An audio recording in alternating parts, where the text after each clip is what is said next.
having to do with ticket sales and scalping and all of the gouging that you have been reading about. It's gotten worse and worse with time. And I didn't know too much about it, but I checked it out, and it is a big problem. And I think you've been trying to get this done for 20 years or something. He said Trump got it done in 2 weeks. But we came up with a very serious EO, and I'm going to sign it now, and maybe I'll ask you, Will, to explain a little bit about it, please. Of course, sir. So this is an executive order, as you said, that deals with the ticket reselling business. For fans of live entertainment and for entertainers as well, the ticket reselling industry has become a huge issue.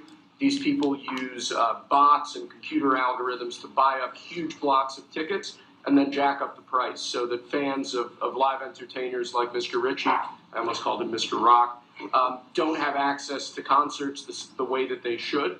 And when they do, it's at exorbitantly high prices. So what this executive order does, it charges the FTC and the Department of Justice with rigorously enforcing laws on the books in collaboration with state attorneys general that have power over consumer protection and other people who have the power to really crack down on this issue so that entertainers and fans won't be subject to these abusive and oftentimes illegal practices. Good.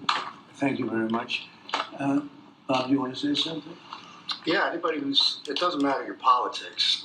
First of all, thank you, Mr. President, because this has happened at lightning speed. I know you I want to make sure Alina Habba gets her credit too, because I know she worked very hard on this, but thank you for making this happen so quick. Anyone who's bought a concert ticket in the last decade, maybe 20 years, no matter what your politics are, knows it is a conundrum. You buy a ticket for $100, by the time you check out, it's $170. You don't know what you can charge for it, but more importantly, these bots.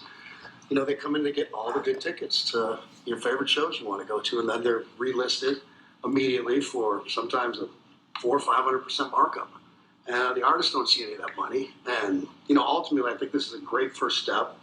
I would love down the road if there'd be some legislation that we could actually put a cap on the resale of tickets. And I'm a capitalist and a deregulation guy, but they've tried this in some places in Europe, and it seems to be the only thing that's us as artists be able to get the tickets into the hands of the fans at the prices we set.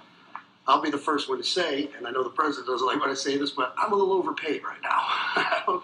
It's kind of ridiculous. I would rather be, you know, a hero to working class people and have them be able to come attend my shows and give them a fair ticket price. I can't control that right now, so hopefully this is a step to really be able to make that happen. I know a lot of artists and a lot of fans who love concerts and music are going to be very appreciative. And I think Bob is more interested in the fans and the people that are happy to pay crazy prices than he is the artist. Maybe the artist a little bit, but the fans a lot. I've spoken to him over the years about it. And it's been, it bothers him. It bothers a lot of other artists too. They see the artists and they go out with a $100 ticket and it sells for $2,000 the following night. And they seem to be able to sweep up the best locations too, which is pretty amazing. So they've only enforced that Box Act one time, I believe. Yeah. A couple of years ago in New York City, they still got a $2 million fine. And that's the only time they've enforced that act. And who's the primary culprit? Who sells these tickets? It's the scalpers. It's these bots go in and they're automated. So But is there a company involved? You might not want to No. Well, there's reselling markets. I think I know, Peter. But that's all right. Don't get them involved. Maybe they're more innocent than we think. Huh? Well, if you think of it, like if Ticketmaster sells a ticket, if you buy a ticket and go to a show, you're in a lot of ways their worst customer. They make another 17 whatever percentage every time that ticket resells. So they don't want to enforce the Bots Act necessarily because they're making more money off it. The artists don't see any of that money, but that's not what I'm advocating for. Is for me to make more money. I want the fans to have fair ticket prices, be able to go and enjoy more shows. I know people that they decide on a family vacation or going to their favorite concert once a year rather than, you know, my parents used to go see multiple shows when you could afford them back in their day. And I'd like to take my ticket prices lower, but if I set my ticket prices low, these bots immediately eat them up and they resell for hundreds of dollars more, and I'm just making these bad actors rich. Well, I think this is a big step to getting it stopped. Do you have something, Brian? Yeah, I do actually. I actually feel that the consumer is going to take the money that they've saved and